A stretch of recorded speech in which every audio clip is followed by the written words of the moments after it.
The second half of the clinical research design is the interventional studies.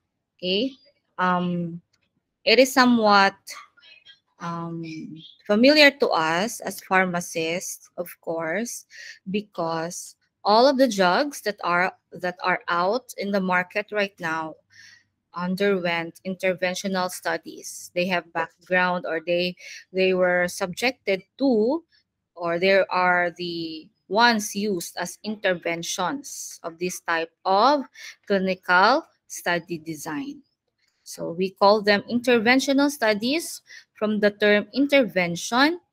There is an intervention employed in the study design. During the entire scope of the study, there is something that is that is given to the patient to monitor, to improve, or to study what will be the outcomes of these processes or these methods.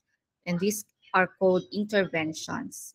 In contrast to what we have during the observational studies, the observational studies only study exposure and outcomes. There's no interventions employed. So only the exposures are the one being experienced by our participants. And we study what are the outcomes, or what are the developed outcomes out of these exposures. So I hope you can take note on that.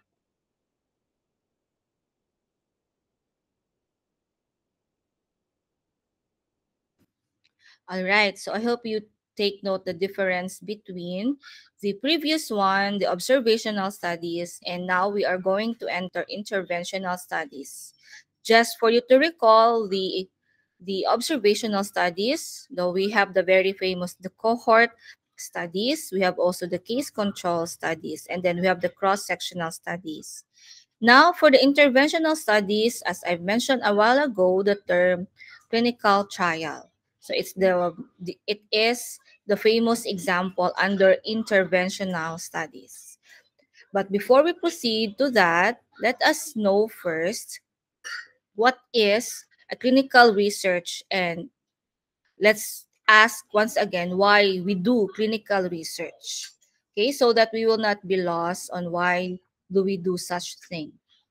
So our subject is clinical research too. And why do people and why do pharmacists are being taught of clinical research? So please know that clinical research is medical research, of course.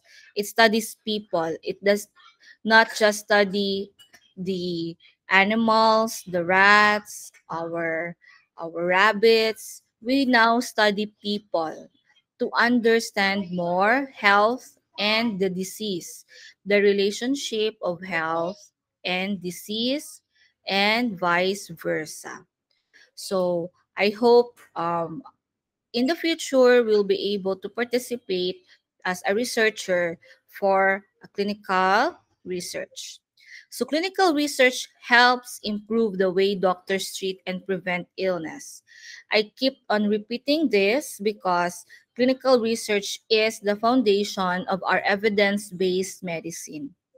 It gives us the idea how our body works, no, with the interventions given or employed to our participants. It will help us as clinical researchers to understand how the patient's body works, how the disease or how the illness develop in people, or how do these diseases get better or worsen over time.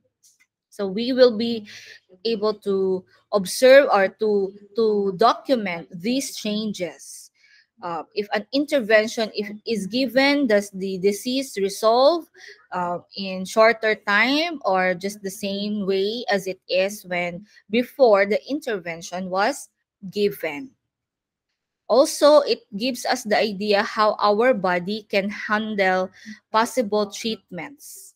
So, how our body can handle, for example, very notorious cancer treatments, for example, or some novel new drugs that we don't know about their adverse events. So it allows us to discover how a body, how a person, how a human being handle a possible intervention. If it will be beneficial, if the benefit outweighs risks or otherwise, right? So it also helps us identify, for example, in interventional studies, the behaviors that may be divulged during the interventional study. There are some medications or some procedures or any interventions that can trigger mental status, mental activity, or can trigger a disposition, behavioral disposition of an individual, that they may be healthy before the illness or they may be healthy before the intervention, and the intervention might help with a certain disease, but also it can cause adverse events such as disturbance in the sleep, disturbance in the eating patterns, or maybe it might cause depression. So there are drugs also that is causing depression to our patients. So all of these can be observed in an interventional study. And our goal is to document it as researcher. Our goal is to document it. And of course, after documenting, we have now the chance, or we are implied, I guess, to improve this over time, to make sure that benefit outweighs risks, because we have to understand, everyone, students, please understand that all type of interventions, all studies, there are always risk given or risk imposed to our patients. And our role is, when we are going to do the clinical research, we have to document it, we have to improve, and we have to make sure that the benefits outweigh the risk, right?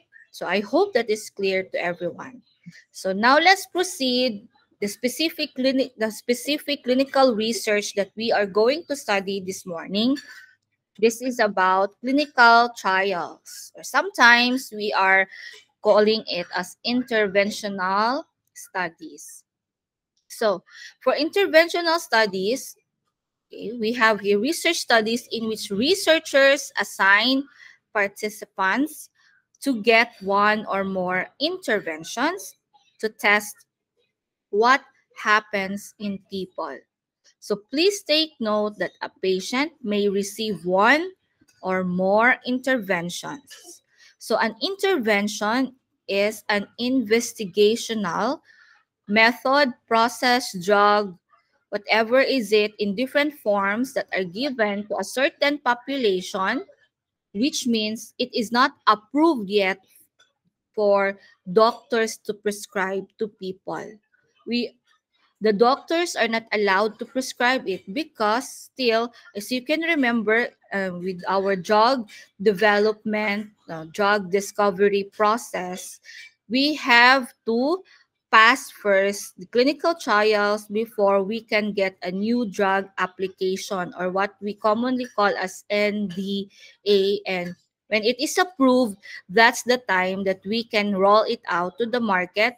And before we can roll it out to the market, we have to make sure that the doctors are also on deck with the manufacturer and acknowledge and supports the clinical trial results. So if the clinical trial result is controversial, there is to a difficulty to get the support of the doctors. So we have to, as a researcher, or in the point of view of manufacturer and researcher, the medical chemists or clinical researchers, they have to make sure that the results of the clinical trials are very strong so that they can get support from the doctors, from the pharmacists, of course, and from the nurses and entire healthcare community. Because if the doctors will not approve or will not support, who will prescribe it to the people? Right? Who will prescribe it to the people if our drugs are not that convincing, or the drugs being produced are not convincing? So again, you have to remember, whatever the outcome of a certain process, you have to remember that the process involved, the procedure involved must be ironed out very well. All the steps should be followed correctly. All the risks should be noted and addressed so that the results or the outcome or the product that we can produce from a clinical trial is really worth and quality products. Okay, so the patients that we can invite to participate in a clinical trial may try to learn about our intervention. They can be given with the knowledge about what is the intervention is about. So it can be a drug. No, in the perspective of a pharmacist, an intervention can be a drug.